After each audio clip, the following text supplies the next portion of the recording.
Hi guys, welcome to my videos. So guys, today in this video I'm going to show you how you can use string contains function in Power Apps. Before I proceed further, if you have not already subscribed to my channel, please go and subscribe right now. So guys, we know that Power Apps in Office 365 is a very powerful tool, and it has got too many flexibilities to utilize, and one of that I'm going to show you in this video.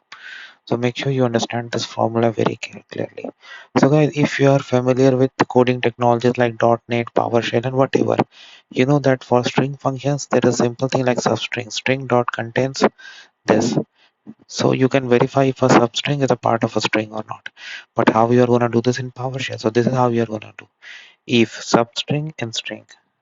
So in this formula, so if this condition, let's say you have a string part A, and you have been asked if part is part of part A or not. Yes, it is.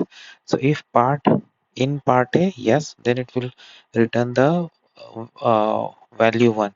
If not, it will return the value 2. So in this way you can utilize it in your functions across various conditions and anywhere else where it is supported in Power Apps, and then you can use it from there. So that's how simple it is, guys, and I hope you're gonna like it. Thanks for watching.